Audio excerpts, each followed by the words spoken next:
నమస్కారం city morning news కి స్వాగతం. ముందుగా ముఖ్యాంశాలు. ఐటీ, ఎలక్ట్రానిక్స్, ఆర్టీజీఎస్ శాఖలపై మంత్రి లోకేష్ సమీక్ష. రానున్న 4 ఏళ్లలో 10 లక్షల ఉద్యోగాల భర్తీయే లక్ష్యమని వెల్లడి.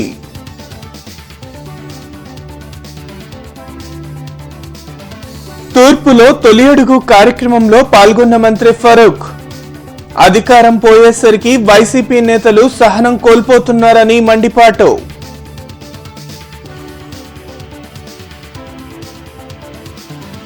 గత 3 రోజులుగా పాక్షిక నీటి సరఫరాతో ప్రజలు అవస్థలు.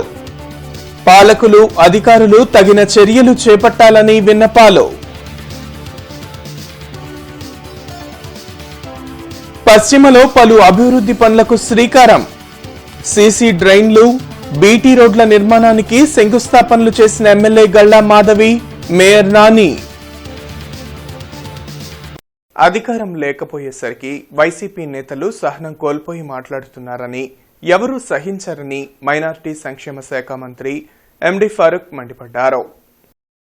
54వ డివిజన్లోని సంజీవయ్య నగర్లో సుపరిపాలనలో తొలి అడుగు కార్యక్రమంలో మంత్రి ఫరూక్ తో కలిసి ఎమ్మెల్యే నసీర్ అహ్మద్ పాల్గొన్నారు. ప్రతి ఇంటికి వెళ్లి కూటమి ప్రభుత్వం అందిస్తున్న సంక్షేమ ఫలాల గురించి వివరించి వారి సమస్యలను అడిగి తెలుసుకున్నారు. ఈ సందర్భంగా వారు మీడియాతో మాట్లాడుతూ ముఖ్యమంత్రి చంద్రబాబు నాయుడు ఆదేశాల మేరకు ప్రజల్లోకి వెళ్లి వారి సమస్యలను తెలుసుకుని పరిష్కారం చూపుతున్నామని వెల్లడించారు.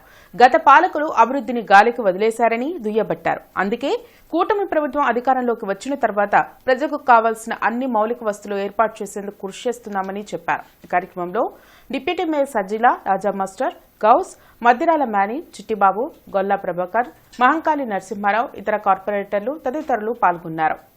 ప్రజల దగ్గరపై వివరంగా వివరించి ఈ విషయాలు తెలుసుకోవడానికి ఈరోజు ఈ కార్యక్రమాన్ని రాష్ట్ర వ్యాప్తంగా కొన్ని నెల రోజులు ప్రజలు తిరగండి, ప్రజా సమస్యల గురించి తెలుసుకోవడానికి మీకు అవకాశం కలుగుతుందని చెప్పి ముఖ్యమంత్రి గారు తెలియజేసిన తర్వాత, లోకేష్ బాబు గారు చెప్పిన తర్వాత ఈ కార్యక్రమాన్ని మొదలుపెట్టాం. ఒక ముఖ్యమంత్రిగా చేసిన వ్యక్తి ఎట్లా మాట్లాడతాడు, అతనికి ఏ గ్రాఫ్ ఉండాలా, ఎటువంటి ఆలోచనలు ఉండాలా అని వచ్చినప్పటి నుంచి నా మెడికల్ పెరుకు అంటాడు, లేకపోతే పోలీసులు గుడ్డలు ఇప్పుతానంటాడు. ఇదే మాట్లాడింది ముఖ్యమంత్రి. కూడా భారతదేశంలో ఇట్లా మాట్లాడుతున్నాడు, ఎక్స్పీరియన్స్ చూపిస్తారు.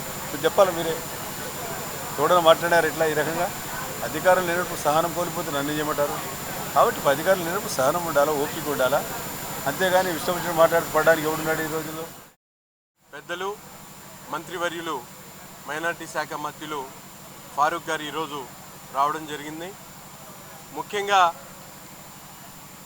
ఈ సంవత్సర కాలం పరిపాలనలో కూటమి ప్రభుత్వం ఏర్పడిన తర్వాత ప్రజలకు ఇచ్చినటువంటి వాగ్దానాలను పూర్తిగా ఒక్కొక్కటిగా నెరవేర్చుకుంటూ ఈ సంవత్సరంలో ముఖ్యంగా సూపర్ 6 పథకాలు ఏవైతే పెన్షన్ల దగ్గర నుండి, అన్నా క్యాంటీన్ల దగ్గర నుండి, అలాగే తల్లికి వందనం పేరుతో 65 లక్షల మందికి ప్రతి ఇంట్లో కూడా చదువుకున్నటువంటి ప్రతి ఒక్కరికి కూడా ఆర్థికంగా 13,000 రూపాయలు వాళ్ళ ఖాతాకు జమ చేసినటువంటి పరిస్థితులు. అంతేకాకుండా అభివృద్ధి కార్యక్రమాల్లో కూడా గత ప్రభుత్వంలో కూడా తట్టమట్టి వెళ్ళినటువంటి పరిస్థితులుంటే ఈరోజు గుంటూరు నగరంలో ముఖ్యంగా నలుమూలల కూడా అభివృద్ధి కార్యక్రమాలతో పాటు రాబోయే 4 ఏళ్లలో ఐటీ, ఎలక్ట్రానిక్స్, డేటా సెంటర్ల ద్వారా 10 లక్షల ఉద్యోగాల కల్పనే లక్ష్యంగా అధికారులు పనిచేయాలని మంత్రి నారా లోకేష్ ఆదేశించారు.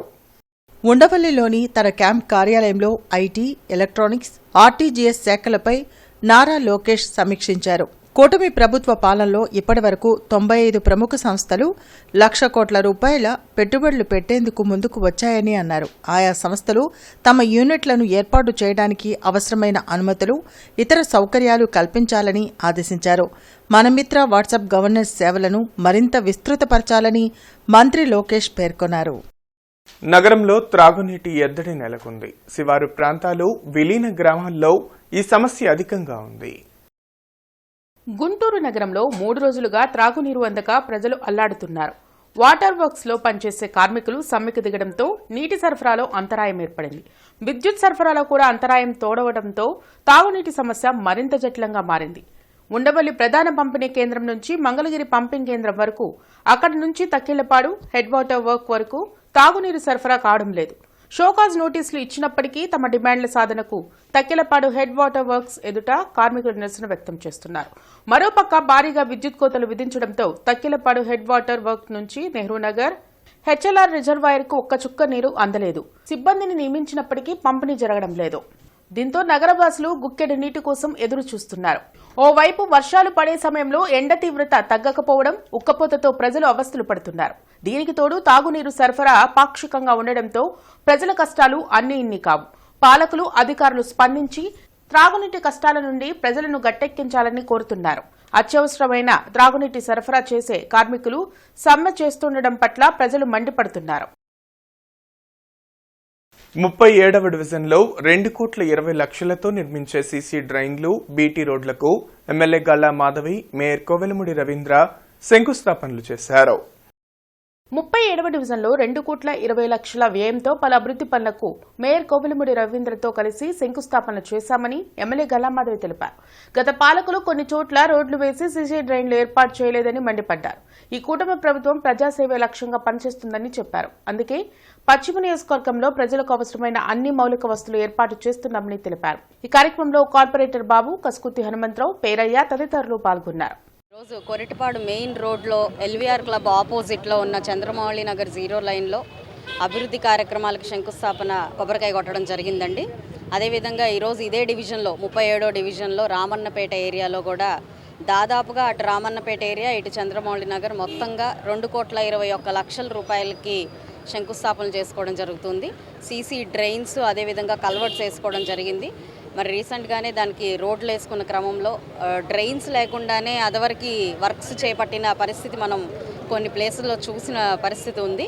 అయితే రోడ్లు ఉన్నప్పటికీ డ్రైన్స్ లేని పరిస్థితిని గమనించి ఈరోజు ఈ డివిజన్లో వర్క్స్ పెట్టినప్పుడు కంప్లీట్ డ్రైన్స్కి అండ్ ఈ కల్వర్ట్స్కి దాదాపుగా 2,21,00,000 రూపాయలకి వర్క్ శాంక్షన్ అవ్వడం జరిగింది. రాష్ట్రంలో కూటమి ప్రభుత్వ పాలనతో ప్రజలు సంతోషంగా ఉన్నారని, ఎక్కడ తమ పార్టీ భూస్థాపితం అవుతుందో అనే భయంతో వైసీపీ కుట్ర రాజకీయాలకు పాల్పడుతుందని శాసనమండలి చీఫ్ విప్ పంచమర్తి అనురాధ మండిపడ్డారు. మంగళగిరిలోని టీడీపీ కేంద్ర కార్యాలయంలో శాసనమండలి చీఫ్ విప్ పంచమర్తి అనురాధ మీడియాతో మాట్లాడారు. బీసీ మహిళను నీచ రాజకీయాల్లోకి లాక్కొచ్చి శాంతి భద్రతలకు విఘాతం కలిగించాలని చూడటం సిగ్గుచేటన్నారు. బీసీల గురించి మాట్లాడే అర్హత వైఎస్సార్ కాంగ్రెస్ పార్టీకి లేదని చెప్పారు.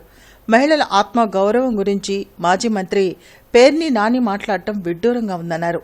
ఒక విజన్తో సీఎం చంద్రబాబు రాష్ట్రాన్ని అభివృద్ధి పదంలోకి తెచ్చేందుకు అహర్నిశలు కష్టపడుతున్నారని తెలిపారు. బీసీ మహిళని రాజకీయంలోకి రచ్చరచ్చ చేసి లాక్కొచ్చి రాజకీయం చేసి లా అండ్ ఆర్డర్ లేకుండా ఈ రాష్ట్రాన్ని లా అండ్ ఆర్డర్ లేకుండా చేసి ఏదో బావుకుందామని చెప్పి ముందుకు బయలుదేరాడు ఈ పేర్నేని నాని. బీసీల గురించి మాట్లాడే హక్కు అసలు వైసీపీ పార్టీకి ఉందా? ఏ ఆత్మాభిమానం గురించి, ఏ మహిళల ఆత్మాభిమానం గురించి పేర్నేని నాని మాట్లాడతారు? నీ భార్య ఆత్మాభిమానాన్ని నువ్వు కాపాడలేకపోతే తెలుగుదేశం పార్టీ, చంద్రబాబు నాయుడు గారు కాపాడారు. గొడవలు చెయ్యండి, విధ్వంసం చెయ్యండి, law and order problem create చేయండి, కేసు కట్టించుకోండి, జైలుకి వెళ్ళి రండి, మీకు సింపతి వస్తుంది అని జగన్మోహన్ రెడ్డి గారు ఇచ్చిన డైరెక్షన్లో వీళ్ళందరూ నడుస్తున్నారు. ఏం సింపతి వస్తుంది మీకు? కార్పొరేషన్ అధికారులు ఇచ్చే షోకాజ్ నోటీసులకు ఎవరూ భయపడరని సిఐటియు నేత ముత్యాలరావు మండిపడ్డారు. తక్కెళ్లపాడు వాటర్ హెడ్ వర్క్స్ వద్ద ది గుంటూరు జిల్లా మున్సిపల్ ఎంప్లాయీస్ వర్కర్స్ యూనియన్ ఆధ్వర్యంలో నిరవధిక సమ్మె జరుగుతోంది. ఈ సందర్భంగా సిఐటియు నేతలు మాట్లాడుతూ జీవో నెంబర్ 36 ప్రకారం మున్సిపల్ కార్మికుల జీతాలు పెంచాలని డిమాండ్ చేశారు. గత 17 రోజుల సమ్మె సందర్భంగా ప్రభుత్వం ఇచ్చిన హామీలకు జీవోలు ఇవ్వాలని కోరారు. శాంతియుతంగా సమ్మె చేస్తున్న మున్సిపల్ ఇంజనీరింగ్ కార్మికులను నగరపాలక సంస్థ ఎన్నో ఇబ్బందులకు గురి చేస్తుందని ఆవేదన వ్యక్తం చేశారు. ఈ కార్యక్రమంలో శ్రీనివాస్, మున్సిపల్ ఇంజనీరింగ్ కార్మికులు పాల్గొన్నారు. శాంతియుతంగా తమ న్యాయమైన సమస్యలు పరిష్కారం చేయాలని రాష్ట్ర వ్యాప్తంగా నిరవధిక సమ్మె చేస్తున్నటువంటి కార్మికుల మీద నగరపాలక సంస్థకు చెందినటువంటి కమిషనర్ గారు, అధికారులు షోకాజ్ నోటీసులు ఇస్తామని చెప్పేసి భయభ్రాంతులకు గురి చేసి పనిచేస్తూ ఉన్నారు. కార్మికులు ఏమాత్రం వెనక్కి తగ్గకుండా కడుపు కాలి ఇబ్బందులు, కుటుంబాలను పస్తులు పెడుతూ మేము ఇక్కడ వచ్చి నగరపాలక సంస్థలో ప్రజలకి నీళ్ళు అందిస్తున్నాము. అట్లాంటి పరిస్థితుల్లో మా సమస్యల్ని పరిష్కారం చేసే దిశగా రాష్ట్ర ప్రభుత్వానికి సిఫార్సు చేయాల్సినటువంటి కమిషనర్ గారు ఆ పద్ధతుల్లో కాకుండా కార్మికులను బెదిరించే ప్రయత్నం చేస్తూ ఉన్నారు. అందుకని కమిషనర్ గారికి మేము ఒక్కడే చెప్పదలుచుకున్నాం, మీరు కార్మికుల శ్రేయస్సు కోరుకునేవారైతే కార్మికుల సమస్యలు పరిష్కారం దిశగా ప్రభుత్వానికి సిఫార్సు చేయాలని చెప్పేసి కోరుతా ఉన్నాం. వేమూరు ఎమ్మెల్యే నక్కా ఆనందబాబు కొల్లూరు మండలం పెసర్లంక గ్రామంలో జరిగిన సుపరిపాలనలో తొలి అడుగు కార్యక్రమంలో పాల్గొన్నారు. కూటమి ప్రభుత్వం అధికారంలోకి వచ్చి ఏడాది పూర్తి చేసుకున్న సందర్భంగా సుపరిపాలనలో తొలి అడుగు కార్యక్రమంలో వేమూరు ఎమ్మెల్యే నక్కా ఆనందబాబు పాల్గొన్నారు.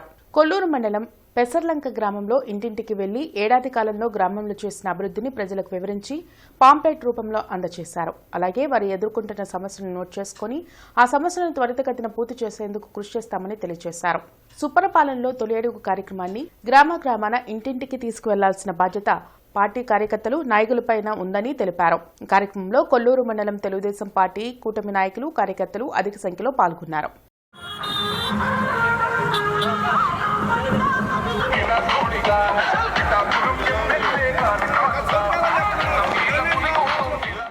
జూలై 23, 24, 25వ తేదీలలో గుంటూరులో జరగనున్న భవన నిర్మాణ కార్మిక సంఘ 8వ రాష్ట్ర మహాసభలను జయప్రదం చేయాలని జిల్లా నేతలు పిలుపునిచ్చారు.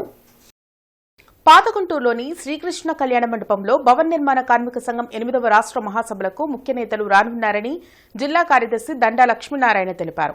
ఆ మహాసభల నిర్వహణ కోసం ఏర్పాటు చేసిన ఆహ్వాన సంఘం చైర్మన్ గా మేయర్ కోవెలమూడి రవీంద్ర వ్యవహరిస్తున్నారని పేర్కొన్నారు. ముఖ్యంగా ఈ మహాసభల్లో భవన నిర్మాణ కార్మికులు ఎదుర్కొంటున్న సమస్యలపై చర్చించేందుకు ముఖ్య నేతలు రానున్నారని వెల్లడించారు. భవన నిర్మాణ కార్మికులకు సంక్షేమ బోర్డు ఏర్పాటు చేస్తామని ఈ కూటమి పాలకులు హామీ ఇచ్చి మరిచిపోయారని మండిపడ్డారు. రాజధాని నిర్మాణంలో స్థానికులకు పనులు కల్పించాలని కోరారు. గుంటూరులో జరగనున్న రాష్ట్ర మహాసభలను అందరూ పాల్గొని జయప్రదం చేయాలని కోరారు. ఈ కార్యక్రమంలో నగర కార్యదర్శి శ్రీనివాసరావు, కాసింబలి, కోటేశ్వరరావు, దీవెనరావు, మస్తాన్, అక్కారావు తదితరులు పాల్గొన్నారు. నెల 23, 24 తేదీల్లో పాత గుంటూరులోని శ్రీకృష్ణ కళ్యాణ మండపంలో జరుగుతున్నాయి. ప్రధానంగా భవన నిర్మాణ కార్మికులు ఎదుర్కొంటున్న సమస్యల మీద రాష్ట్ర వ్యాప్తంగా 400 ప్రతినిధులు ఈ మహాసభకు హాజరవుతున్నారు. రాష్ట్ర కార్యదర్శితో పాటు ఆల్ ఇండియా కార్యదర్శి కూడా ఈ మహాసభలకు హాజరవుతున్నారు. ఈ 3 సంవత్సరాల కాలంలో భవన నిర్మాణ కార్మికులు ఎదుర్కొంటున్న సమస్యల మీద చేసిన కృషిని సమీక్షించి భవిష్యత్ పోరాటాలకు రూపకల్పన చేయడం ఈ మహాసభల యొక్క ప్రత్యేకత. ప్రధానంగా ఈ కూటమి ప్రభుత్వం అధికారంలోకి వచ్చిన తర్వాత సుపరిపాలన మొదటి అడుగు అని చెప్పేసి సంబరాలు చేసుకుంటున్నారు. కానీ భవన నిర్మాణ కార్మికులకు ఎన్నికలకు ముందు ఇచ్చిన ఏ ఒక్క హామీని ఇంతవరకు అమలు చేయలేదు. అందుకని ఇచ్చిన హామీలు అమలు చేయడానికి కార్యాచరణ రూపొందించి భవిష్యత్ పోరాటాలు రూపొందించుకోవడం, కార్మికులు ఎదుర్కొంటున్న సమస్యలు, అదేవిధంగా ప్రభుత్వం అమలు చేసిన సంక్షేమ పథకాలు వీటి మీద చర్చించడం జరుగుతూ ఉంది. ప్రధానంగా కూటమి ప్రభుత్వం మేము అధికారంలోకి వస్తే భవన నిర్మాణ కార్మికులకు సంక్షేమ బోర్డుని కొనసాగిస్తామని, అదేవిధంగా పెండింగ్లో ఉన్న క్లెయిములను వెంటనే విడుదల చేస్తామని హామీ ఇవ్వడం జరిగింది. కానీ నేటికి అంటే ప్రభుత్వం ఏర్పడి 13 నెలలు అవుతున్నా ఈరోజు భవన నిర్మాణ కార్మికుల పరిస్థితి ఎక్కడేసిన గొంగళ్ళు అక్కడనే ఉంది.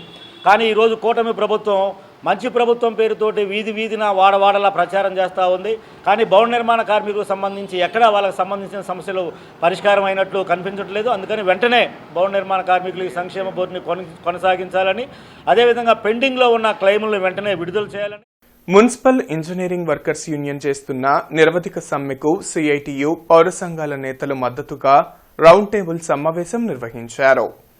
బ్రాడీపేటలోని యూటీఎఫ్ కార్యాలయంలో జరిగిన రౌండ్ టేబుల్ సమావేశంలో పలు ప్రజా సంఘాలు, పౌర సంఘాల, రైతు సంఘాల నేతలు పాల్గొన్నారు. ఈ సందర్భంగా దండా లక్ష్మీనారాయణ, ముత్యాలరావు మాట్లాడుతూ మున్సిపల్ ఇంజనీరింగ్ వర్కర్స్ జీవితాలు అధ్వానంగా ఉన్నాయని, చాలని జీతాలతో కుటుంబాలు నెట్టుకొస్తున్నారని తెలిపారు.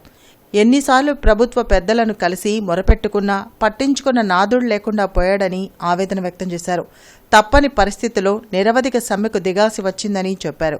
ఈ కార్యక్రమంలో సలీం, లక్ష్మణరావు, సాంబశివరావు, ఆది నికల్సన్, కాసింబలి, అజయ్ కుమార్, చిష్టి, బాషా, కాసిం షాహిద్, రాజేశ్వరరావు తదితరులు పాల్గొన్నారు. ఇప్పటికే మున్సిపల్ కార్పొరేషన్ అధికారులు 10 మందికి షోకాజ్ నోటీసులు ఇచ్చారు. ఇది చాలా దారుణమైన పరిస్థితి. కాబట్టి ఇప్పటికైనా రాష్ట్ర ప్రభుత్వం పునరాలోచన చేసి సమస్యకు కారణాలను పరిశీలించి సమస్య పరిష్కారానికి కృషి చేయాలని చెప్పేసి మేము కోరుతున్నాం. ఈ సమస్య పరిష్కారం చేయకపోతే పౌర సమాజాన్ని కూడా చైతన్యవంతం చేసి వాళ్ళలోకి వెళ్ళి ఈ సమస్య యొక్క తీవ్రతను వాళ్ళకి తెలియజేసి కార్మికుల మద్దతుగా జనాన్ని నిలబెట్టే విధంగా ఈరోజు సిఐటి చేసేందుకు అన్ని సంఘాల కార్మికులతో, అన్ని సంఘాల పౌర సంఘాలతో, ప్రజా సంఘాలతో ఈరోజు రౌండ్ టేబుల్ సమావేశం నిర్వహించడం జరుగుతుంది. ఈరోజు చాలీ జీతాలతో ఎట్లా పిల్లల చదువులు ఏంటి, అదేవిధంగా ఎట్లా ఇంటి అద్దెలేంటి, ఇవన్నీ ఎలా భరించాలని చెప్పేసి అడుగుతున్నటువంటి నేపథ్యంలోనే అనివార్యంగా గత్యంతరం లేక కార్మికులు సమ్మెకు వచ్చిన పరిస్థితి. కానీ ఇప్పటికైనా ప్రభుత్వం పెద్దలు ఆలోచించి సమ్మె విరమణ కోసం ఏదైతే చర్చలు జరపాలో ఆ విధమైన చర్చలు జరిపి నిర్దిష్టమైనటువంటి హామీ ఇచ్చి సమ్మెను విరమించే విధంగా చర్యలు తీసుకోవాలని కోరుతాను. ఆంధ్రప్రదేశ్ రాష్ట్ర బాలల హక్కుల కమిషన్ సభ్యులు బత్తుల పద్మావతి గుంటూరు నగరం మరియు చుట్టుపక్కల ప్రాంతాల్లోని వివిధ ప్రైవేట్ విద్యా సంస్థలు మరియు అంగన్వాడీ సెంటర్లను ఆకస్మిక తనిఖీలు చేశారు. ఈ మేరకు ముందుగా ప్రైవేటు విద్యా సంస్థలను సందర్శించి విద్యార్థులతో ముఖాముఖిగా సంభాషించి వారి యొక్క సమస్యలను అడిగి తెలుసుకున్నారు. తదుపరి ప్రతి తరగతి గది, డైనింగ్ హాల్, టాయిలెట్స్ మరియు రిజిస్టర్లను పరిశీలించి అనేక లోపాలను గమనించి తగు చర్యల నిమిత్తం సంబంధిత విద్యాశాఖ అధికారులకు ఆదేశాలు జారీ చేశారు.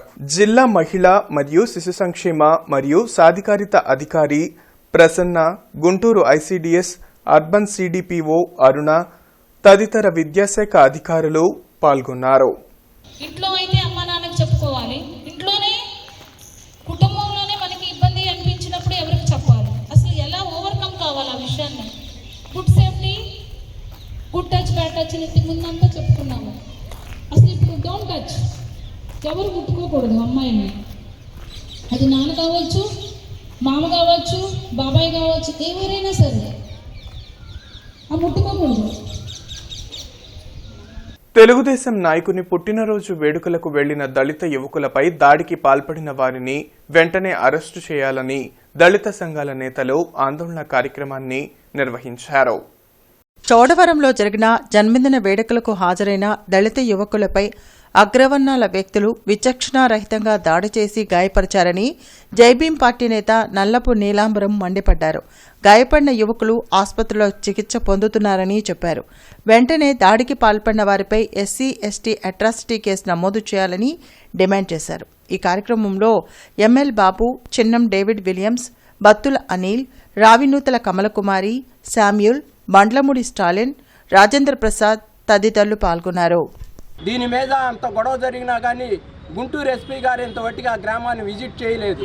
అదేవిధంగా డిఎస్పీ గారు కూడా విజిట్ చేయలే. ఈ విషయం మీద కలెక్టర్ గారు కూడా స్పందించాలి.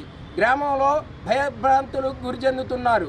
చిన్న కులాలోళ్ళు, ఎస్సీ కులాలోళ్ళు అంటే చిన్న కులాలోళ్ళు, కూలీ నాలి చేసి బతికేవాళ్ళు, వీళ్ళ మీద అగ్రకులాలైన వాళ్ళు ఈ రకంగా దాడులు చేస్తుంటే పల్లెలన్నీ కూడా పరాలయ్యే ప్రాంతం ఉంది. కాబట్టి దీని మీద కలెక్టర్ గారు, ఎస్పీ గారు స్పందించి ఆ గ్రామానికి రక్షణ కల్పించాలి, ఆ బాధితులకి రక్షణ కల్పించాలి. చిన్మయ్ మిషన్ ఆధ్వర్యంలో శ్రీ సువీరానంద స్వామిచే శ్రీమద్ భగవద్గీతపై జ్ఞానయజ్ఞం అన్నమయ్య కళావేదికలో జరిగింది. గార్డెన్స్ శ్రీ వెంకటేశ్వర స్వామి దేవస్థానంలోని అన్నమయ్య కళావేదికలో శ్రీమద్ భాగవత జ్ఞానయజ్ఞం జరిగింది. భగవద్గీతలో శ్రీకృష్ణ పరమాత్మ వచించిన గీతా సారాంశాన్ని సువీరానంద స్వామి సోదహరణలతో సహా ఆహుతులకు వివరించారు. ఈ కార్యక్రమంలో నాగేశ్వరరావు, ఉమామహేశ్వరరావు, అశోక్ కుమార్ పాల్గొన్నారు. ఇప్పుడు రావణాసురుడిని కూడా అక్కడ రామాయణంలో అనేక మార్లు సిగ్గులేనటువంటి వాడు మరి ఆయనకి తెలియక చతుర్వేద పారంగతుడు, శాస్త్రాలన్నీ తెలిసినటువంటి వాడు, అన్నింటిలోనూ కూడా పండితుడు, మహాపండితుడు. కానీ ఆయన చేసినటువంటి పని సిగ్గుమాలిన పని. సిగ్గు దేనికి పడాలి అనేటువంటిది తెలవాలి మనకి. దేనికి మనం ఆ సిగ్గు అనేటువంటిది కలిగి ఉండాలి. నెక్స్ట్ అచాపలం, చపలత్వం. ఈ చపలత్వం అనేటువంటిది చాలామందికి మాటల్లో కనిపిస్తుంది, అలాగే చేతల్లో విపరీతమైన చపలత్వం ఉంటుంది. ఇప్పుడు మీరు కూర్చుని ఉన్నారు కదా, అందరూ కూర్చుని ఉన్నప్పుడు కొంతమంది మీ పక్కన ఉన్న వాళ్ళు, లేకపోతే ఎదురుకుండా ఉన్న వాళ్ళు, వెనకాల ఉన్న వాళ్ళు చూడండి, వాళ్ళు కాళ్ళు ఏదో ఒకటి ఊపుతూ ఉంటారు. అకారణంగా శరీర అవయవాల్ని ఊపటం కూడా చపలత్వమే. టీడీపీ మైనార్టీ నేత రుస్తుంబాబు జన్మదిన వేడుకలు నగరంలో ఘనంగా జరిగాయి. 39వ డివిజన్ నాయి బ్రాహ్మణ కాలనీలో పార్టీ శ్రేణులు, అభిమానులు ఘనంగా సంబరాలు జరిపారు. ఈ సందర్భంగా పలు సేవా కార్యక్రమాలు చేపట్టారు. వడ్డెర కార్పొరేషన్ చైర్మన్ ఉల్లి ఈశ్వర్ ముఖ్య అతిథిగా హాజరయ్యారు. సుదర్శన్ హాస్పిటల్ ప్రతినిధులు అభిమానుల మధ్య రుస్తుంబాబు కేక్ కట్ చేసి సంబరాలు జరిపారు. అటు వ్యాపార రంగంలో ఇటు రాజకీయ రంగంలో రాణించాలని ఆకాంక్షిస్తూ జన్మదిన శుభాకాంక్షలు తెలిపారు. ఆయన సొంతంగా ఆయన వార్డులో పేదలందరికీ ఉపయోగపడేటట్లుగా ఏమైనా చెయ్యాలి అని వచ్చి మా హాస్పిటల్ అడిగినప్పుడు మన దగ్గర ఉన్నటువంటి ఈ విజన్ ఆన్ వీల్స్ అంటే ఒక కంటి ఆసుపత్రి ఒక బస్సులో అన్ని రకాల కంటికి సంబంధించినటువంటి ఎక్విప్మెంట్స్ పరికరాలన్నిటితోటి మీ వార్డులో పేదలందరికీ ఉపయోగపడేట్టుగా కంటి చికిత్సా శిబిరం చేద్దామని అనుకొని ఆయన పుట్టినరోజు సందర్భంగా రుస్తుంబాబు గారి పుట్టినరోజు సందర్భంగా ఇవాళ ఈ మారుతి నగరు తుఫాన్ నగరు ఈ చుట్టుపక్కల పరిసర ప్రాంతాలందరికీ పేదలందరికీ ఉపయోగపడేటట్లుగా ఈ కంటి చికిత్సా శిబిరం అనేది ఇవాళ నిర్వహిస్తున్నాం. ఈరోజు నా పుట్టినరోజు సందర్భంగా సుదర్శని హాస్పిటల్ వారు మా 39 డివిజన్లో పేదలు ఎక్కువ మంది ఉన్నారని వాళ్ళ దైవవ్రతంతో ఈరోజు ఇక్కడ కంటి పరీక్షలు నిర్వహించడం జరుగుతుంది. దానికి చాలా మంచి స్పందన, పేదలు చాలామంది ఎక్కువ మంది ఉన్నారు కాబట్టి డాక్టర్ గారి మీద చాలా ప్రేమతో అందరూ చాలా సంతోషంగా ఉన్నారు. మా డివిజన్లో ఇంకా 2-3 సార్లు కూడా ఇలాంటి కార్యక్రమం పెట్టాలని డాక్టర్ గారికి మనస్ఫూర్తిగా కోరుకుంటున్నాను. నగరం మేయర్ కోవెలముడి రవీంద్ర నగరానికి త్రాగునీటి సరఫరా చేయటంలో ప్రధానమైన తకెలపాడు హెడ్ వాటర్ వర్క్స్ త్రాగునీటి సరఫరా ఫిల్టరేషన్లను పరిశీలించి సమ్మె చేస్తున్న కార్మికులతో మాట్లాడారు. తాము కూడా అబ్కాస్ ఉద్యోగుల సమస్యలను ముఖ్యమంత్రి నారా చంద్రబాబు నాయుడు మరియు మున్సిపల్ శాఖ మంత్రి నారాయణ దృష్టికి తీసుకువెళ్తామన్నారు. ఈ సందర్భంగా మేయర్ ఇచ్చిన హామీ మేరకు సమ్మె చేస్తున్న కార్మికుల్లో కొంతమంది సమ్మె విరమించి విధుల్లో చేరారు. ఈ సందర్భంగా మేయర్ ఇంజనీరింగ్ అధికారులను ఉద్దేశించి మాట్లాడుతూ ప్రస్తుతం జరుగుతున్న సమ్మె కారణంగా త్రాగునీటి సరఫరాలో ఎటువంటి సమస్య తలెత్తకుండా ముందస్తు చర్యలు తీసుకోవాలని, ఉండవల్లి నుండి సరఫరాకి ఫిల్టరేషన్కి సమస్య రాకుండా పటిష్ట చర్యలు తీసుకోవాలని అధికారులను ఆదేశించారు. ఈ కార్యక్రమంలో corporator Eerinti Varaprasad, SE Nagamalleswararao, DEE Srinivasarao, ఇతర ఇంజనీరింగ్ అధికారులు, సిబ్బంది పాల్గొన్నారు. Commissioner Puli Srinivasulu Nallacheruvu main road Arundelpet 1, 4వ లైన్లను పరిశీలించి డ్రైన్లు, రోడ్లు ఆక్రమణలపై ఆగ్రహం వ్యక్తం చేశారు. ఆయా ప్రాంతాల్లోని ముక్సిరు పట్టణ ప్రణాళిక సచివాలయ కార్యదర్శులకు షోకాజ్ నోటీసులు జారీ చేయాలని సిటీ ప్లానర్ని ఆదేశించారు.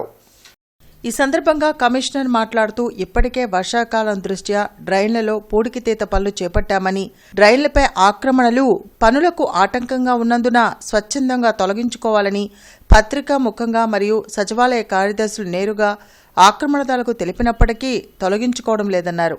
ప్రధానంగా నల్లచెరువు మెయిన్ రోడ్లో మేజర్ అవుట్ఫాల్ డ్రైన్పై ఆక్రమణల వల్ల పూడికి తీయటం వీలు కాలేదని, ఆయా ఆక్రమణను తొలగించడంలో నిర్లక్ష్యంగా ఉన్న 57, 58 సచివాలయ ప్లానింగ్ కార్యదర్శులకు షోకాజ్ నోటీసులు ఇచ్చి ఆక్రమణలను తక్షణం తొలగించాలని సిటీ ప్లానర్ని ఆదేశించారు. అనంతరం అనండల్పేట 1, 4 లైన్లను పరిశీలించి త్వరలో శంకరవిలాస్ వంతెన నిర్మాణ పనులు పూర్తిస్థాయిలో ప్రారంభం కానున్న నేపథ్యంలో ఆయా ప్రాంతాల్లో రోడ్లలో 100% ఆక్రమణలను తొలగించుకోవాలన్నారు. విద్యుత్ మరమ్మతుల నిమిత్తం ఈరోజు ఉదయం 9 గంటల నుంచి మధ్యాహ్నం 2 గంటల వరకు ఎస్వీఎన్ కాలనీ, తారక రామనగర్ ఏరియాలలో విద్యుత్ సరఫరాకు అంతరాయం ఏర్పడుతుందని డిఈఈ గురవయ్య తెలిపారు. కావున వినియోగదారులు శాఖకు సహకరించాలని వారు కోరారు. సిటీ న్యూస్ సమాప్తం. నమస్కారం.